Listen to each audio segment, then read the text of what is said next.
सुप्रभातम प्रिय छात्रों। पिछली वीडियो में हम व्याकरण का अध्ययन कर रहे थे। आज के इस वीडियो में हम अमृतम पाठ्य पुस्तक के पाठ 1 का अध्ययन करेंगे। तो आइए शुरू करते हैं। हमारे पाठ का नाम है पुनरावृत्ति ही।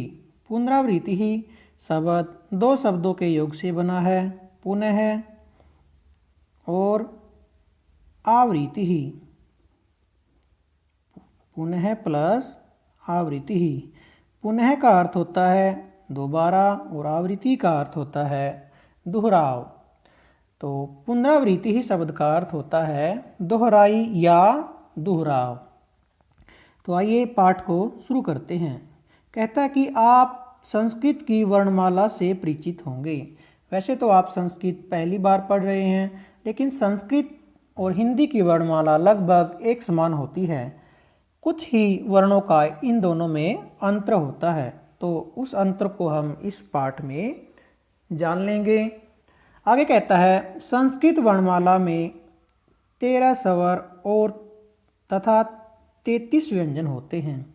तो एक अंतर तो यह है कि संस्कृत वर्णमाला में 13 स्वर होते हैं, जो हमारी हिंदी की वर्णमाला होती है उसमें केवल 11 स्वर होते हैं।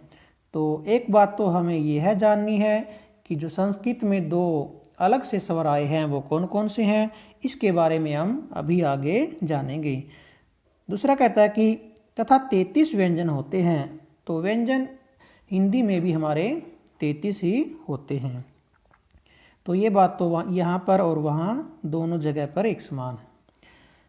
आगे यहाँ पर पहले संस्कृत के स्वर दिए गए हैं। तो पहले हम जान लेते हैं कि संस्कृत में कौन कौन से स्वर होते हैं और जो 2 अलग से स्वर आए हैं वो कौन से हैं। तो सबसे पहले दिया गया आ, ई, उ, री, एक स्वर तो हमारा री अलग से आया है ये वाला, क्योंकि हिंदी में सिर्फ हरिस्वर ही होता, लेकिन संस्कृत में हरिस्व और दीर्घ यानी री का दीर्घ रूप भी होता है, जिसे हम जैसे हम छोटी ई, छोटी ई, बड़ी ई, छोटा ओ, बड़ा ओ बोलते हैं। इसी प्रकार संस्कृत में छोटी री और बड़ी री भी होती है, जिसे हम हरिस्व री और दीर्घ री भी कहते हैं। तो एक स्वर तो हमारा अलग से ये हो गया दीर्घ री, जिसका उच्चारण हम थोड़ा हरिस्व री से थोड़ा लंबा करेंगे, लगभग 2 गुना। तो री और इसके बाद है लरी।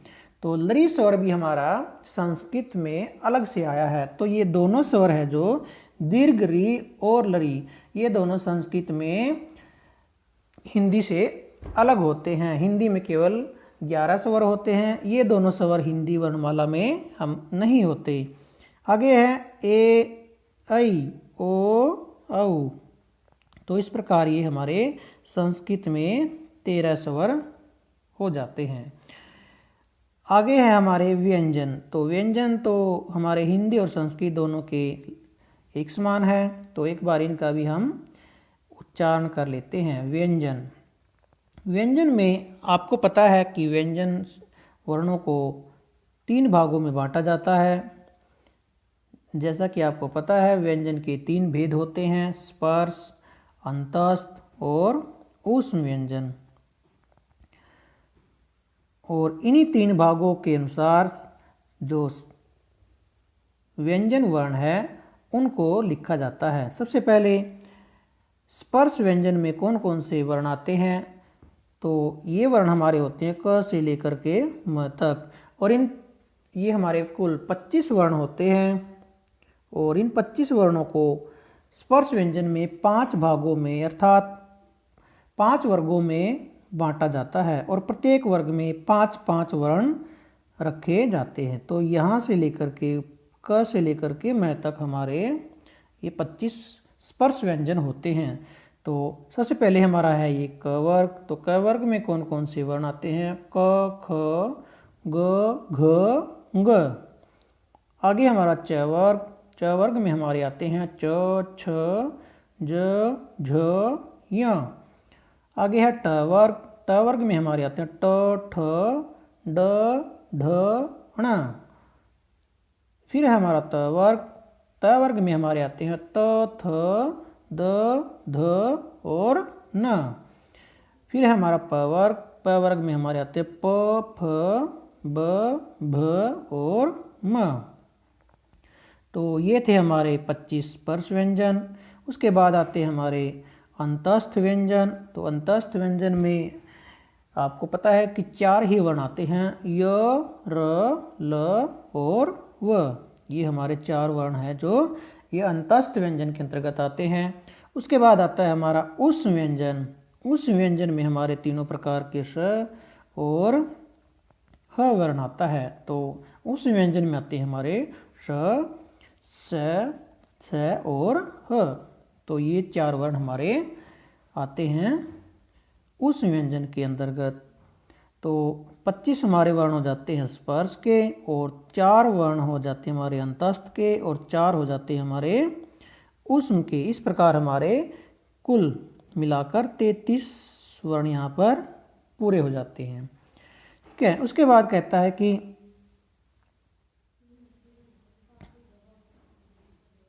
इनके अतिरिक्त 2 अयोगवाह भी होते हैं। ठीक है। क्योंकि जो हमारे संस्कृत में कुल वर्ण होते हैं वो 48 होते हैं, जिनमें हमारे 13 स्वर और 33 व्यंजन होते हैं। तो इन दोनों को मिलाने पर केवल 46 ही बनते हैं। लेकिन जो हमारे टोटल व्यंजन वर्ण होते हैं वो कितने होते हैं? 48। तो हमारे जो 2 वर्ण होते हैं इससे अलग वो होते हैं अनुस्वार, जिसको हम चंद बिंदु के नाम से भी जानते हैं, और दूसरा होता है विसर्ग, जो शब्द के पीछे ये इस तरह से डबल डॉट लगती है, बिंदु लगती है, उसे हम विसर्ग कहते हैं। तो 2 ये हमारे फिर जुड़ जाते हैं। तो इस प्रकार हमारे कुल हो जाते हैं 48 अर्थात 48 वर्ण। तो इसलिए आगे कहता है कि इनके अतिरिक्त 2 अयोगवाह भी होते हैं। तो वो अयोगवाह कौन कौन से होते हैं? अनुस्वार और विसर्ग।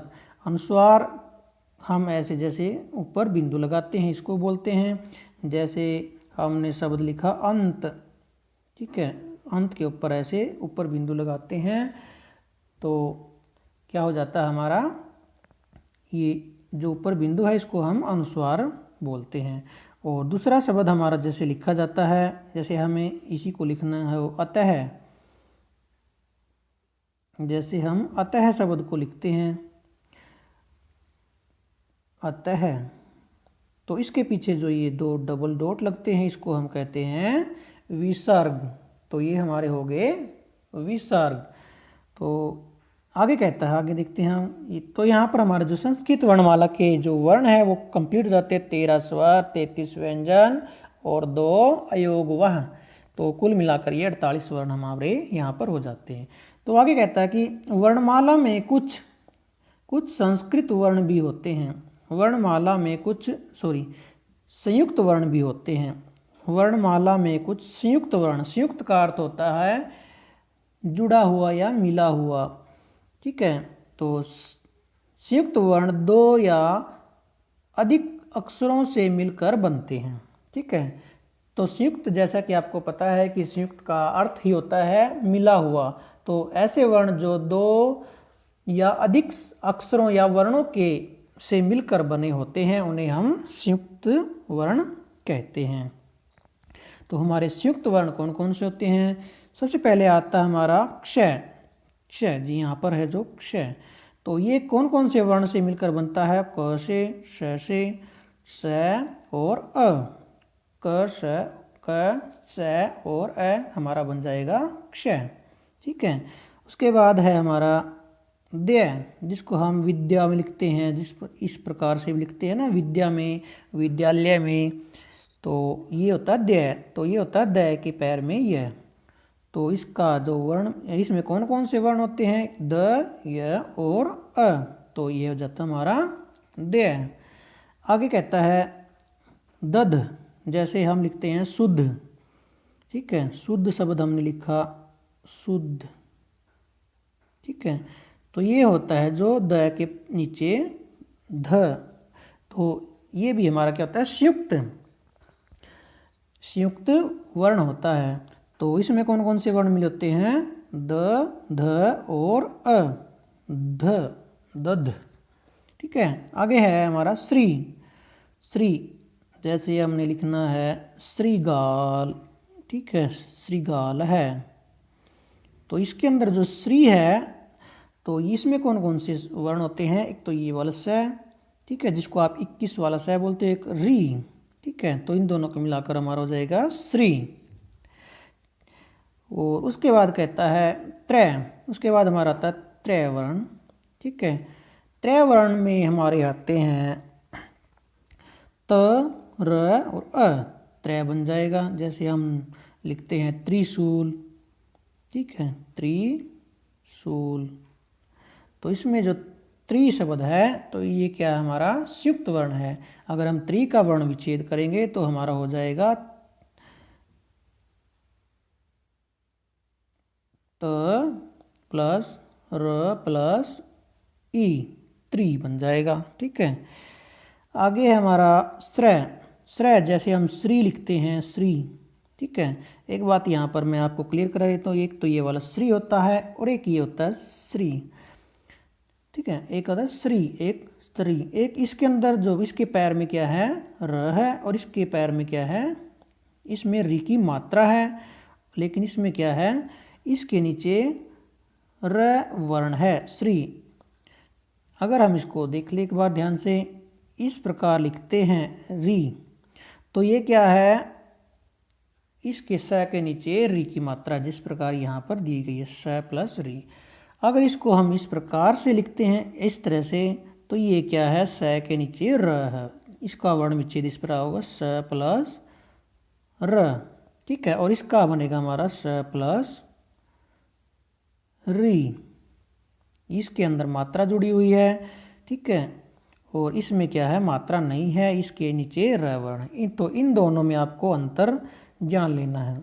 ठीक है, तो इससे जैसे हमारा श्री से हमारा बनेगा जैसे श्रीगाल, वैसे अभी मैंने लिख के दिखाया था। और जो ये वाला वर्ण है हमारा श्रय, श्रय, तो ये होता है हमारा जैसे श्री में श्रीमान हमको लिखना है, इसमें आप प्रयोग करेंगे श्रीमान, श्रीमती। इस तरह से श्री, खाली श्री लिखना, श्री गणेशाय नमः। ठीक है, और इसका हम प्रयोग करते हैं जैसे श्रीगाल है। श्रीगाला होता है हमारा सियार, जिसको हम फोक्स बोलते हैं, लोमड़ी। ठीक है, श्रीगाल है लोमड़ी। तो इन दोनों में आपको यहाँ पर यह बात याद रखनी है कि ये चीज़ अलग है, ये चीज़ अलग है। ठीक है, आगे कहता है, आगे आता है हमारा हल है। हल है का अर्थ है यहाँ पर कि ह वर्ण के पैर में ल लिखा गया है। तो इसका वर्ण विच्छेद जैसे इन्होंने देखा है, हलंत करके प्लस ल बनेगा, प्लस अ।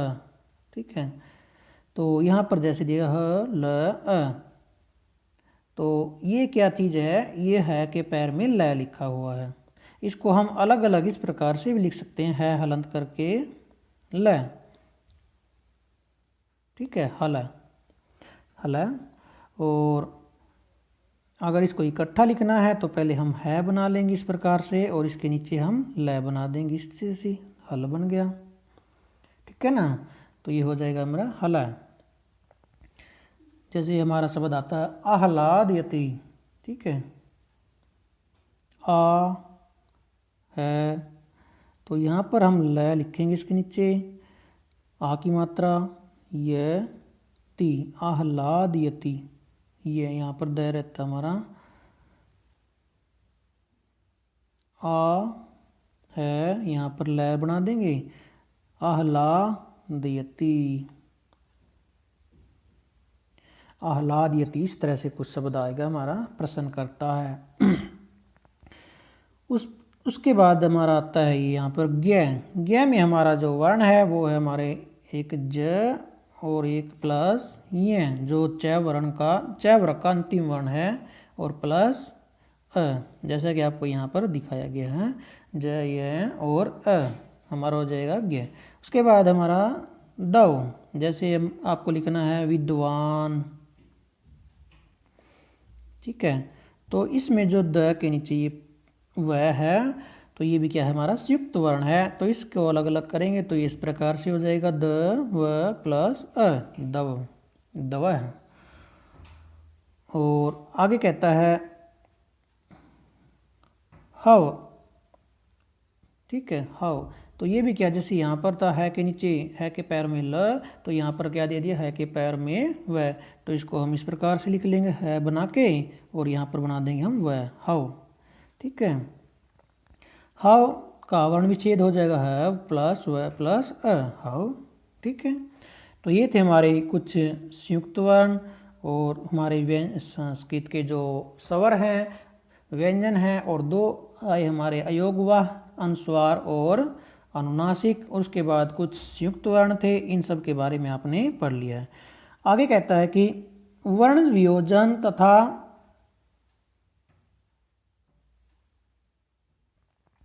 वर्ण संयोजन, ठीक है। आगे हमारा आता है वर्ण वियोजन तथा संयोजन। तो पहले हम वियोजन और संयोजन के अर्थ को जान लेते हैं, ठीक है। यहीं पे जैसे लिखा हुआ है कि जुड़े हुए वर्णों को अलग अलग करना वर्ण वियोजन कहलाता है।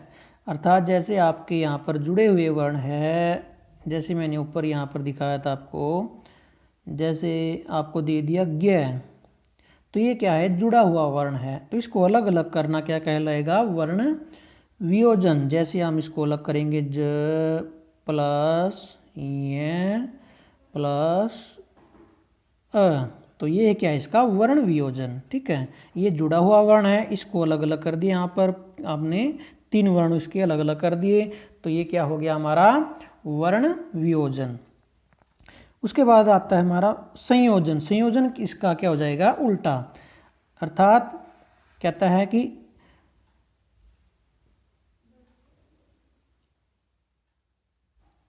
अलग हुए वर्णों को जोड़ना वर्ण संयोजन कहलाता है। अलग हुए वर्णों को जोड़ना वर्ण संयोजन कहलाता है। कुछ उदाहरण निम्न है। तो वर्ण संयोजन क्या हो जाएगा, उसको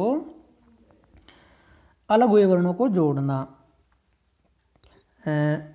जैसे हमने लिखा था यहीं पर ऊपर त्रय लिख दिया हमने, त प्लस र प्लस अ, तो ये क्या है, इसको अगर जोड़कर हम त्रय लिखते हैं तो ये क्या हो जाएगा हमारा वर्ण संयोजन। अर्थात ये हमारे अलग अलग वर्ण थे 3, इनको हमने तीनों को जोड़कर यहाँ पर लिख दिया, ठीक है। तो इस प्रकार कुछ उदाहरण नीचे दिए गए हैं वर्ण संयोजन एवं वर्ण वियोजन के। जैसे सबसे पहले दिया गया पुत्र है, तो पुत्र है का हम अगर वर्ण वियोजन करेंगे, सबसे पहले यहाँ पर वर्ण वियोजन के उदाहरण दिए गए हैं।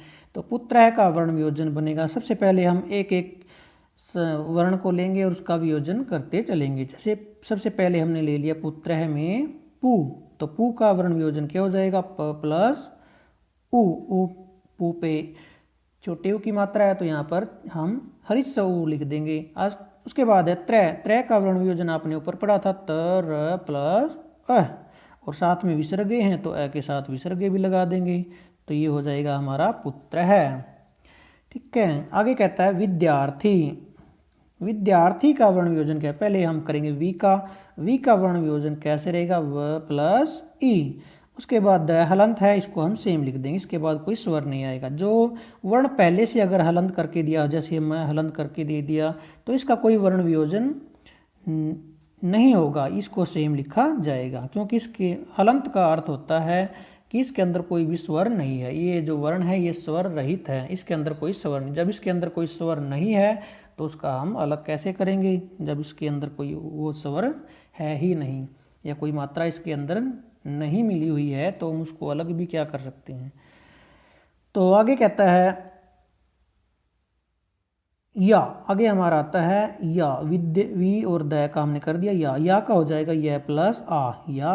उसके बाद है रथी, तो सबसे पहले जो ऊपर में जो र लिखा जाता है वो जिस भी वर्ण के ऊपर होता है वो उस वर्ण से उस वर्ण से पहले उसका उच्चारण होता है और वर्ण विच्छेद भी उसका उस वर्ण से पहले ही होगा। तो यहाँ पर पहले थी से पहले इस र का वर्ण विच्छेद करेंगे, तो ऊपर जो वर्ण होता है हमारा र होता है वो क्या होता है, अर्ध रूप में होता है, उसमें कोई स्वर नहीं होता, तो उसको हम सीधा हलंत लगा के इस प्रकार से लिख देंगे। ठीक है। उसके बाद थी का वर्ण विच्छेदन, वर्ण विच्छेद या वर्ण वियोजन होगा।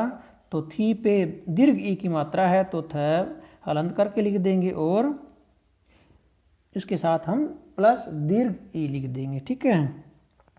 दूसरी बात आपको यहाँ पर ये ध्यान रखनी है कि जब हम वर्ण वियोजन करते हैं तो आपको जितने भी आपके व्यंजन आएंगे उस शब्द में उनके नीचे हलंत लगाना है, लेकिन स्वर या जितनी भी मात्राएं आएंगी उसमें शब्द में उनके नीचे आपको हलंत नहीं लगाना है, सिर्फ व्यंजन के नीचे हलंत लगाते चलना।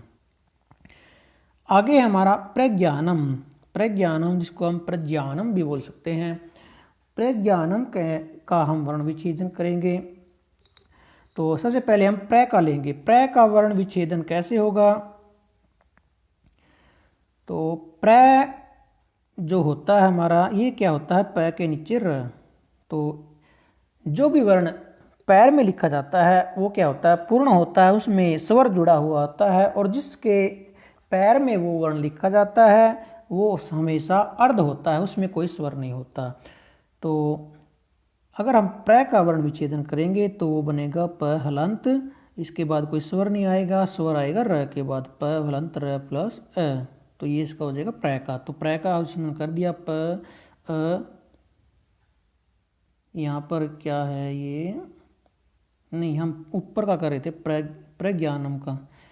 ठीक है।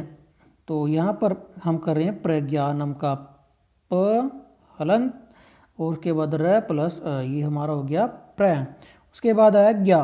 ज्ञा का आपको पता ज प्लस ये होता है, उसके बाद आता है आ, और उसके बाद आता है न। न का हमारा साधारण हो जाएगा न प्लस ए न, और मैं पहले ही हलंत है, जो वर्ण पहले अंत तो उसको हम सेम लिखते हैं।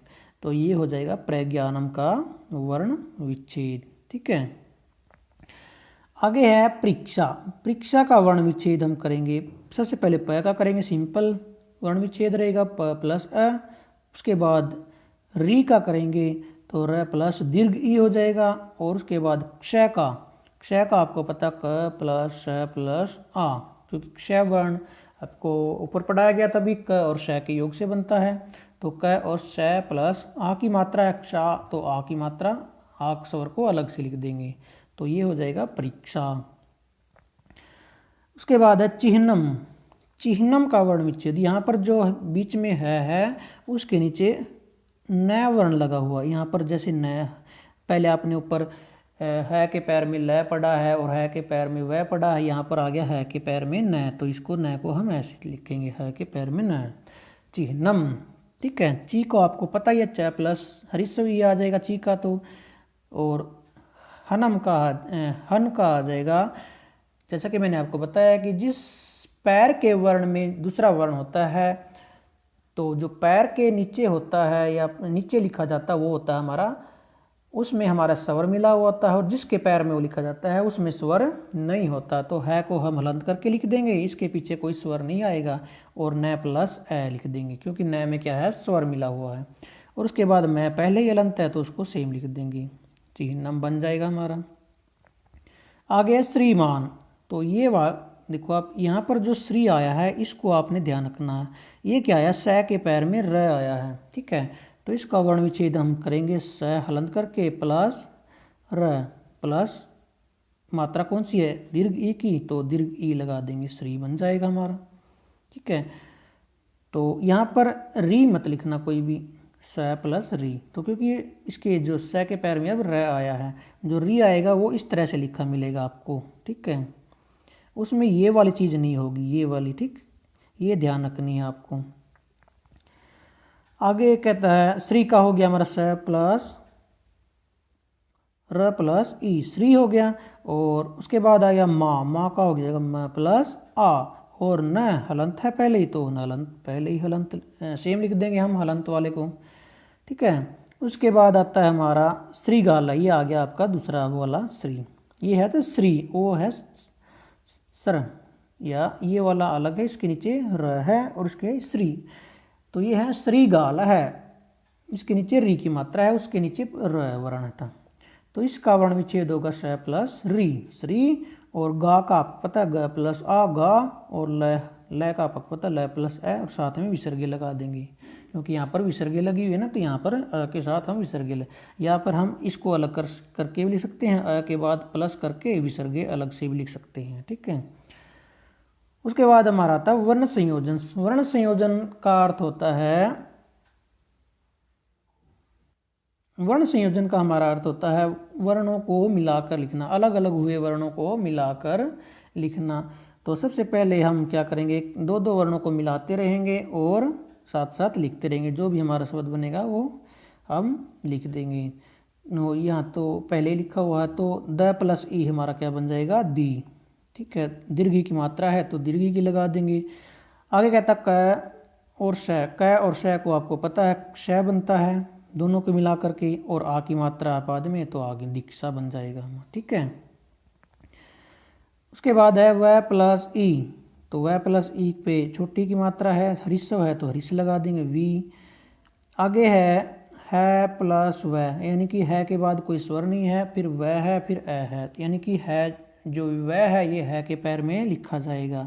तो यहाँ पर हम है पैर लिख लेंगे और उसके पैर में क्या लिख देंगे, वह, वी वह।